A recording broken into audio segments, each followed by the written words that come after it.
Hello guys, இந்த வீடியோவில் நம்ம 2024 நீட் பிஜியில் கேட்கப்பட்டிருந்த ஃபாரன்சிக் மெடிசன்கிற சப்ஜெக்ட்ஸ்லேருந்து வந்த கொஸ்டின்ஸை டீட்டெயிலாக ஆன்சர்ஸோட எக்ஸ்ப்ளனேஷனோட ஆன்சர் பார்க்க போகிறோம். ஸோ மொத்தமாக 2 ஷிஃப்ட்லேயும் சேர்த்து 18 கொஸ்டின்ஸ் கேட்டிருந்தாங்க. அது எல்லாத்தையுமே பார்த்துருவோம் வாங்க. இந்த பர்டிகுலர் வீடியோவில் சில ஃபோட்டோஸ் சென்சிட்டிவ் கண்டென்ட்டாக இருக்கும். அது ஒரு சில பேருக்கு அஃபென்சிவாகவும் டிஸ்டர்பிங்காகவும் இருக்கும்.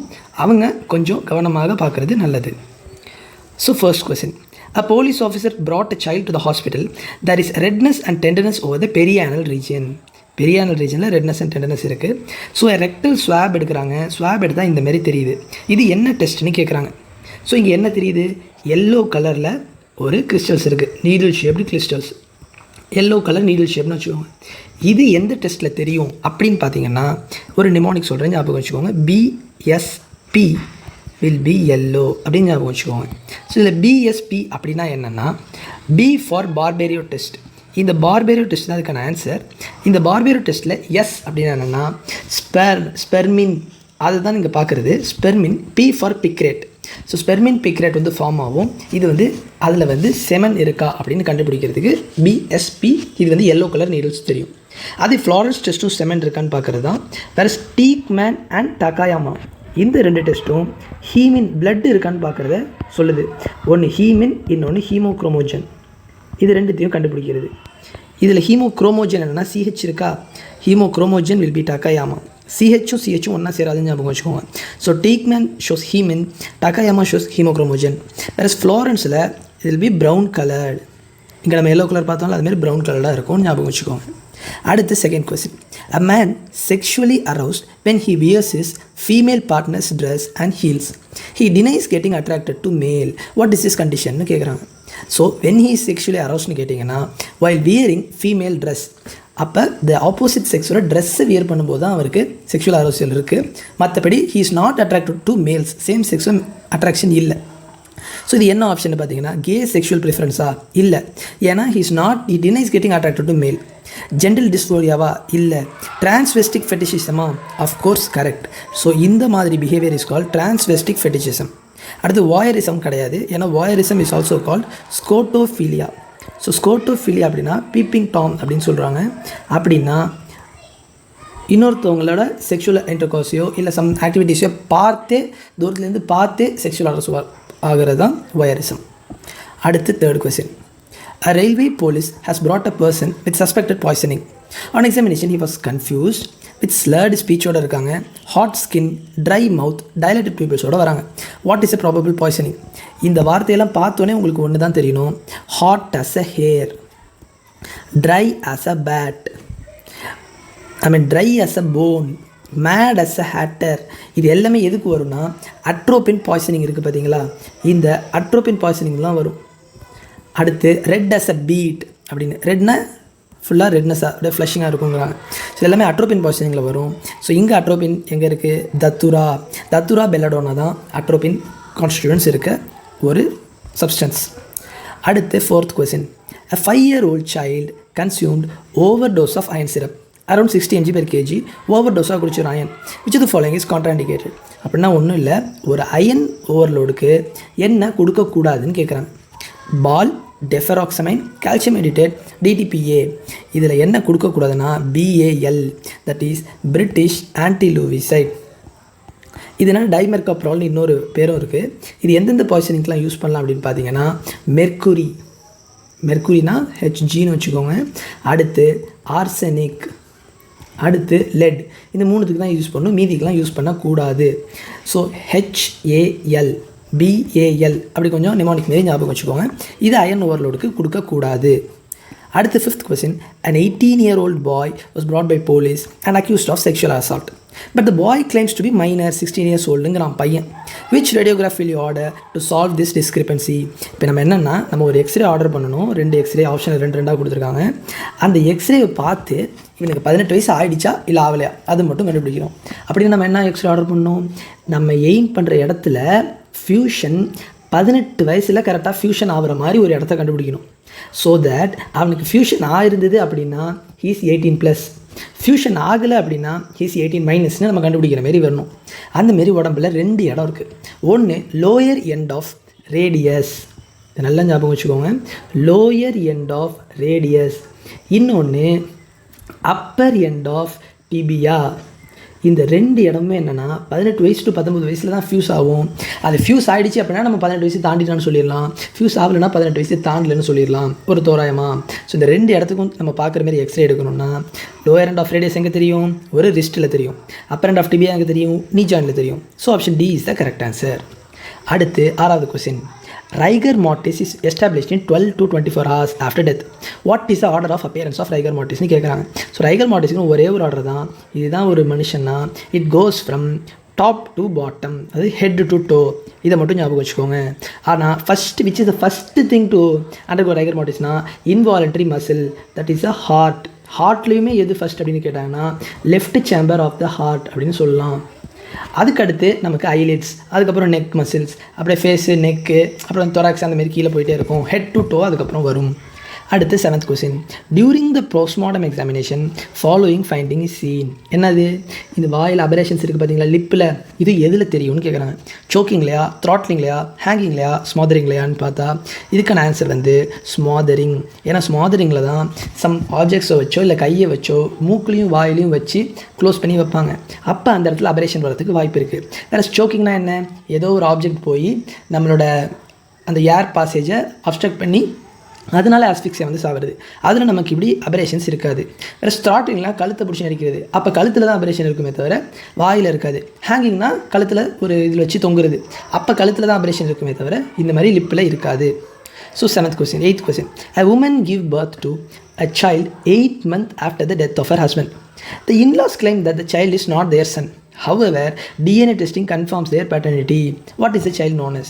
அதாவது இந்த டிஎன்ஏ டெஸ்ட் படி அந்த சைல்டுக்கு 8 மாதத்துக்கு முன்னாடி உயிரோடு இருந்தார்ல, அவர் தான் அப்பான்னு சொல்கிறாங்க. ஆனால் இப்போ அவர் உயிரோடு இல்லை.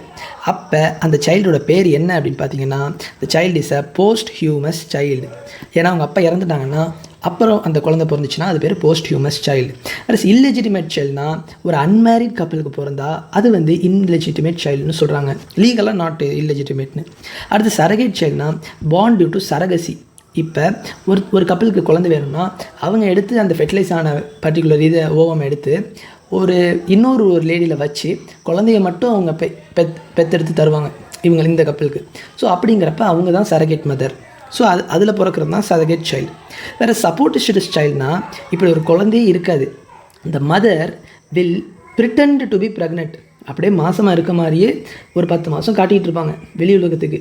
திடீர்னு ஒரு நாள் எனக்கு ஏதோ ஒரு குழந்தைய தூக்கிட்டு வந்து இதுதான் என் குழந்தை, நான் இவ்வளோ நாள் மாதமாக இருந்ததுனால எனக்கு குழந்தை பிறந்துச்சுன்னு சொல்லுவாங்க. ஆனால் அவங்க உண்மையிலே மாதமாக இருந்திருக்க மாட்டாங்க. ஸோ அதுதான் சப்போர்ட்டிஸ்டஸ் சைல்டு அப்படின்னு அர்த்தம். அடுத்து 9th question. A patient presented to the OPD with the findings shown below. Identify the type of poisoning னு கேட்குறாங்க. ஸோ இதில் 2 இமேஜ் இருக்குது. இங்கே என்ன தெரியுது? நெயிலில் கோடாக இருக்குது, horizontal lines. These are called Aldrich Mees lines. அடுத்து கையில் பிக்மெண்டேஷன் இருக்குது. எப்படி அப்படியே மலை சொட்டுகள் விழுந்த மாதிரி இருக்கா, அதுதான் rain drop pigmentation.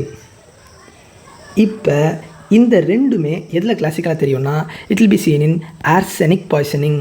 ஆர்சனிக்கோட mnemonic arsenic தான். அதில் A for Aldrich Mees line, R for rain drop pigmentation. அடுத்தடுத்து நம்ம சப்எண்டோகார்டல் ஹெமரேஜஸ், அடுத்து காலரா லைக் இல்னஸ், அதாவது மெயின் சீக்கு காலரா லைக் இல்னஸ். இந்த கொஸ்டினில் இல்லை, ஆனால் இது அதிகமாக கேட்கப்பட்டிருந்த ஒரு டாபிக். காலர் லைக் இல்னஸ் வரும் அப்படிங்கிறது. அடுத்து 10th question.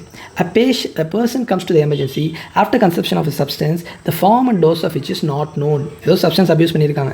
The patient has tachypnea and hypotension. Heart rate ஜாஸ்தியாக இருக்குது, பிபி கம்மியாக இருக்குது. On metabolic assessment, high anion gap metabolic acidosis இருக்குன்னு கண்டுபிடிக்கிறாங்க. Unnoticed with hypocalcemia. What is the diagnosis னு கேட்டால் இங்கே என்ன இருக்குது? This is classical of ethylene glycol. Ethylene glycol பாய்சனிங்கில் தான் இப்படி ஆகும். இதை எதை வச்சு கண்டுபிடிக்கலாம்னா ஹை ஆனியான் கேப் மெட்டபாலிக் அசிடோசிஸ்ங்கிறது ஒரு மேஜர் பாயிண்ட். அடுத்து decrease in pulse rate and increase in pulse rate and decrease in BP. இது 2மே classical of ethylene glycol poisoning. அடுத்து 11th question. Which of the following findings were noted during the autopsy of the patient with gunshot injury? What is the likely range of the gunshotனு கேட்குறாங்க. So இந்த புண்ணை வச்சு இந்த இன்ஜுரியை வச்சு எவ்வளோ தூரத்துலேருந்து gunshot நடந்திருக்கு அப்படின்னு கேட்குறாங்க. ஸோ ஃபர்ஸ்ட் சில விஷயங்கள் நம்ம பார்க்கணும் எவ்வளோ தூரம்னு கண்டுபிடிக்க. ஃபர்ஸ்ட் நம்ம பார்க்குறது மசில் இம்ப்ரிண்ட். இந்த மசில் இம்ப்ரிண்ட் அப்படின்னா என்னென்னா, இது ஒரு கன்னில் இந்த முனையில் ஒரு ரவுண்டு மாதிரி இருக்கும்ல, வெளியே வர அவுட்புட் பாயிண்ட்டு, அந்த இடத்த நம்ம வந்து ஸ்கின்னோட ஃபுல் கான்டாக்டில் வச்சு சுட்டிருந்தா அந்த மசிலோட இம்ப்ரிண்ட் அப்படியே தெரியும். ஸோ அப்படி தெரிஞ்சதுன்னா, மசில் இம்ப்ரிண்ட் இருந்துச்சுன்னா அது வந்து கான்டாக்ட் ஷாட் அப்படின்னு அர்த்தம். மேலே வச்சு சுட்டிருக்காங்க. அதே மாதிரி அந்தமாரி கான்டாக்ட் ஷாட்ஸில் உங்களுக்கு என்ன தெரியும் அப்படின்னு பார்த்தீங்கன்னா, the edge will be everted. Edge உள்ளே போயிருக்காது, அப்படியே எவர்ஷனாக இருக்கும். அப்படி இருந்தாலும் அது கான்டாக்ட் ஷாட் அப்படின்னு அர்த்தம். ஸோ இப்போ கான்டாக்ட் இல்லாமல் இருந்தால் வேறு என்னென்ன ஷாட் இருக்கலாம்னா, நியர் ஷாட், அதாவது near range, close range and distant range அப்படின்னு 3 ரேஞ்ச் இருக்குது. இதில் நமக்கு க்ளோஸ்னால் கிட்டக்க, அடுத்து நியர்னா கொஞ்சம் தூரம், அப்புறம் டிஸ்டன்ட்னா ரொம்ப தூரம். இதில் அந்த க்ளோஸ்னால் தான் நமக்கு கிட்டக்க. இதில் நம்ம 5 பாயிண்ட் பார்க்குறோம். என்னென்ன? பிளாக்கனிங், tattooing, singeing and aberration collar and grease collar அப்படின்னு 5 பார்க்குறோம். இதில் பிளாக்கனிங்னா என்னென்னா, இந்த இடம் அப்படியே கருப்படைஞ்சிருக்கு பார்த்தீங்களா, அந்த இடத்துல உள்ள ஸ்மோக்னால் ஆகிறது தான் பிளாக்கனிங். அடுத்து டாட்டூவிங்னா, இந்த இடத்துல டாட்டூ மாரி குத்திருக்கு பாருங்கள். These are due to unburnt powder. Unburnt powder எது மிச்சம் கொஞ்சம் நெஞ்சம் இருந்தால் அது வந்து டாட்டூவிங் பண்ணி விட்ரும். அடுத்து சிஞ்சிங்னா, இது பக்கத்தில் இருக்க ஹேர் எது இருந்தாலோ அதெல்லாம் அப்படியே எரிஞ்சு போன மாதிரி இருக்கும், அதான் சிஞ்சிங். அடுத்து அபரேஷன் கால்னால், ஒரு கன் பாஸ் ஆகுது பார்த்தீங்களா, பாஸ் ஆகிறப்ப நார்மலாக புல்லட் வந்து கைரோஸ்கோபிக் மூமெண்ட்டில் அப்படியே சுற்றிக்கிட்டே போயிட்டு கிராஸ் ஆகிறப்ப இட் கிரியேட்ஸ் அன் இம்ப்ரிண்ட். அதுதான் அபரேஷன் காலர் அப்படின்னு சொல்லுவாங்க.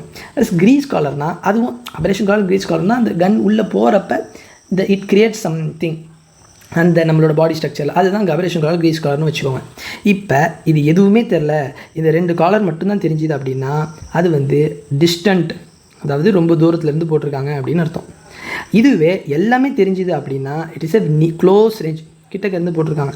இப்போ இது பிளாக்கிங்லாம் தெரியல, டாட்டூவிங் சிஞ்சிங் மட்டும் தெரிஞ்சுதுன்னா அப்போ கொஞ்சம் இடைப்பட்ட ரேஞ்ச், மிட் ரேஞ்சுன்னு ஞாபகம் வச்சுக்கோங்க. மிட் ரேஞ்சுனா இது 2த்துக்கும் நடுப்பு அப்படின்னு வச்சுக்கோங்க. இந்த கேஸில் நமக்கு பிளாக்கனிங் தெரியுதா? தெரியுது. டாட்டூவிங் தெரியுதா? ஆமாம், புள்ளியாக இருக்குது. சிஞ்சிங்காக சுற்றி இருக்கிறதெல்லாம் சிஞ்சிங். அடுத்து அபரேஷன் காலர்னால் இந்த உள்ளே இருக்குது பார்த்தீங்களா, அதான் அபரேஷன் காலர் கிரீஸ் காலர், எல்லாமே தெரியுது. So this is a close range shot அப்படின்னு ஞாபகம் வச்சுக்கோங்க. அடுத்து 12th question. A 36-year-old man died following RTA. The doctor informed the police officer and shifted the body to the mortuary. Autopsy in this case should be conducted at the request of யாருன்னு கேட்குறாங்க. So அட்டாப்சினாலே ஆர்டிஏக்கு the request should come from the investigating police officer.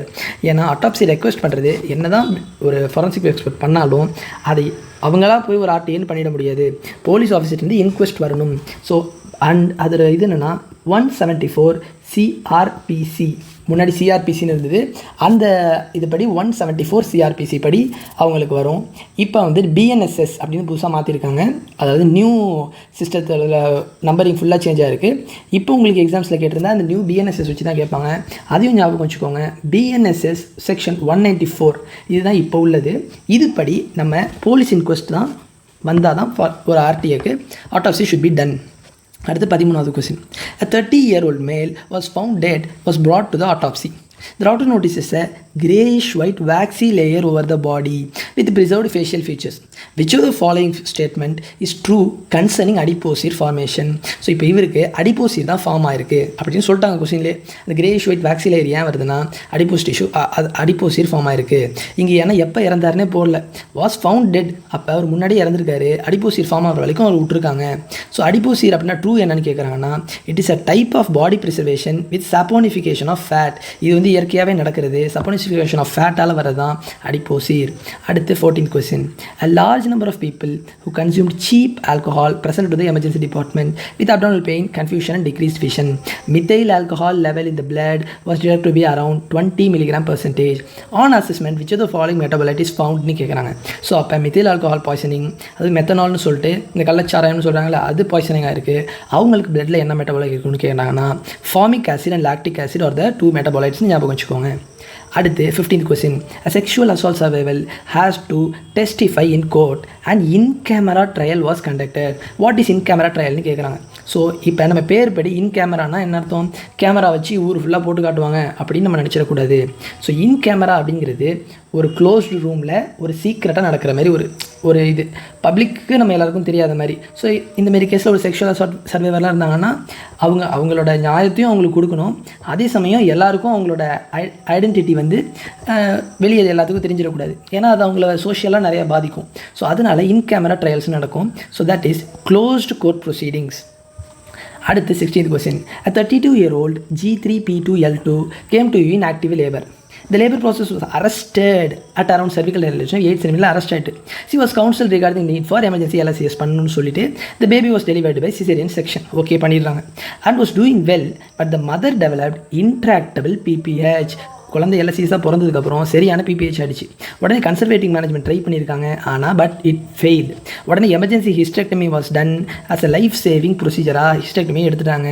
இப்போ இது medical லீகலாக எப்படி இருக்கும்னு கேட்டிங்கன்னா, இப்போ இந்த டாக்டர் மேலே தப்பா, நீங்கள் வந்து யூட்ரஸ் எப்படி எடுக்கலாம் அப்படின்னு சொல்லிட்டு பிரச்சனை ஆகுமா, இல்லை தப்பிச்சுக்கலாமா, டாக்டர் மேலே பிரச்சனை இல்லை, அவங்க உயிரை காப்பாற்றணுங்கிற ஒரு நல்ல எண்ணத்தோடு தான் பண்ணியிருக்காரா அப்படின்னு கேட்டிங்கன்னா ரெண்டாவது ஆப்ஷன் தான் கரெக்டு.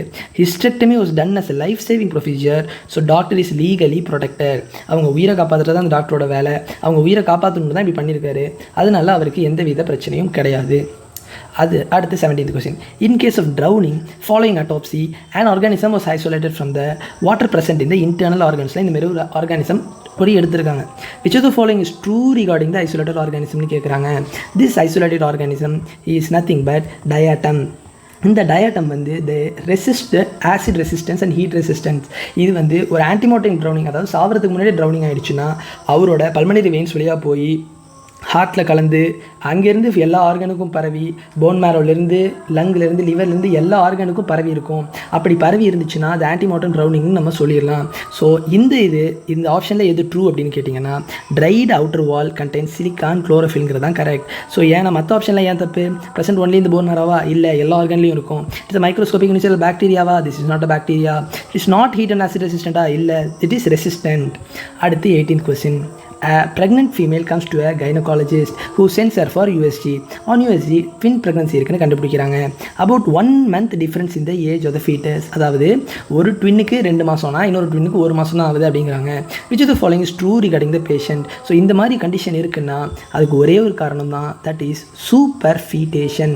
அதாவது ஃபஸ்ட்டு ஒரு மென்ஸ்ட்ரல் சைக்கிள் வந்திருக்கு, அதில் ஒரு ஓவமும் ஒரு ஸ்பெர்மும் ஃபியூஸ் ஆகி அங்கே ஒரு இது ஃபார்ம் ஆகிருக்கு, ஒரு குழந்தை, ஒரு ஃபீட்டஸ் ஃபார்மாக இருக்குது.